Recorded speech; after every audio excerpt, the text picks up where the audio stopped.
नमस्कार दोस्तों, मैं धीरज एक बार फिर स्वागत करता हूं आप सभी का अपने चैनल इंस्पायर्ड मेट में।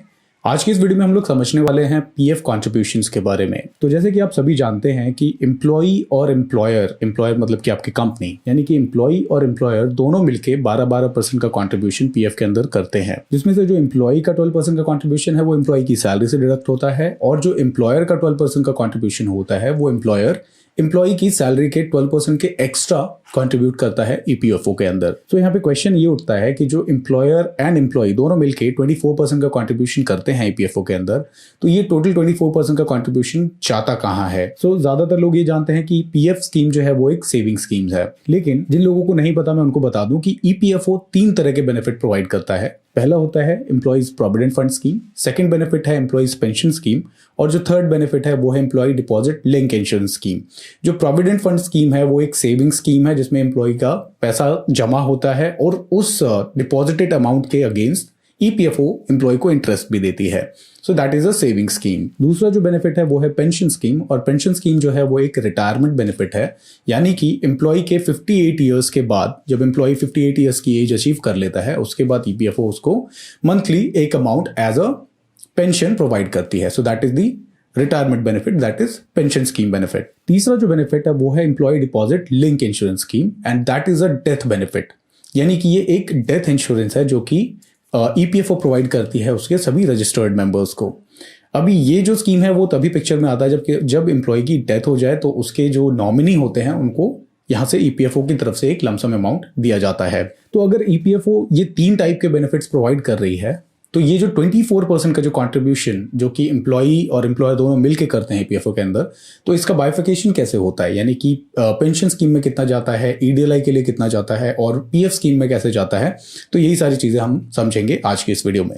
तो सबसे पहले समझते हैं जो एम्प्लॉय 12% का कंट्रीब्यूशन करता है अपनी सैलरी में से, वो 12% का अमाउंट कहाँ जाता है। तो एम्प्लॉय का 12% का टोटल कंट्रीब्यूशन जाता है एम्प्लॉय प्रोविडेंट फंड स्कीम में, यानी कि सेविंग्स के लिए एम्प्लॉय का पूरा 12% का कंट्रीब्यूशन चला जाता है। Now coming to employer's contribution. So employer 12% का कंट्रीब्यूशन करता है, like equals to employee contribution, और यहाँ जो एम्प्लॉयर का 12% का कंट्रीब्यूशन जाता है उसमें से सिर्फ 3.67% जो है वो प्रोविडेंट फंड स्कीम के अंदर जाता है, और रिमेनिंग 8.33% का जो कंट्रीब्यूशन है वो जाता है पेंशन स्कीम के अंदर, यानी कि एम्प्लॉय के पेंशन बेनिफिट के लिए। यानी एम्प्लॉय सिर्फ कंट्रीब्यूट करता है प्रोविडेंट फंड के अंदर, बाकी employer provident fund and pension scheme दोनों के अंदर कंट्रीब्यूट करता है। अब बात होती है तीसरा बेनिफिट जो कि employee deposit link insurance benefit है।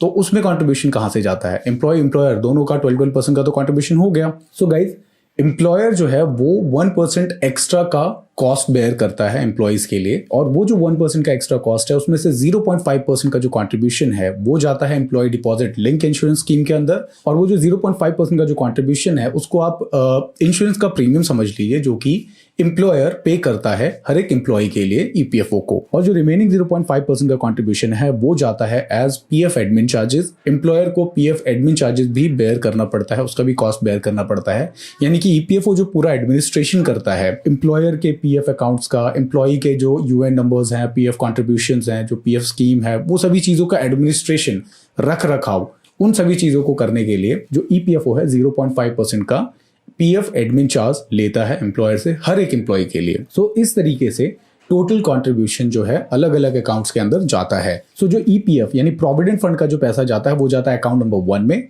जो पीएफ एडमिन चार्जेस है वो जाता है अकाउंट नंबर 2 में, देन जो पेंशन स्कीम है वो जाता है अकाउंट नंबर 10 में, और जो ईडीएलआई बेनिफिट स्कीम है वो जाता है अकाउंट नंबर 21 में। तो इन डिफरेंट अकाउंट्स में जो है आपका पैसा और एम्प्लॉयर का जो कंट्रीब्यूशन का पैसा है वो जाता है, और इस हिसाब से जो ईपीएफओ है आपको सभी जो 3 बेनिफिट्स हैं, प्रोविडेंट फंड, पेंशन फंड और ईडीएलआई, उन तीनों बेनिफिट्स को आपको प्रोवाइड कराती है। ओवरऑल जो टोटल कॉस्ट की अगर बात करें कि एक अगर एम्प्लॉयर जो टोटल कॉस्ट बेयर करता है वो करता है 25% का, यानी कि 12% जो एम्प्लॉय का कंट्रीब्यूशन जाता है, 12% जो एम्प्लॉयर कंट्रीब्यूट कर रहा है पीएफ और पेंशन फंड के अंदर, प्लस 1% एक्स्ट्रा जिसमें से कि जो 0.5% है वो जाता है एज ईडीएलआई कंट्रीब्यूशन, एंड रिमेनिंग 0.5% जाता है एज पीएफ एडमिन चार्जेस।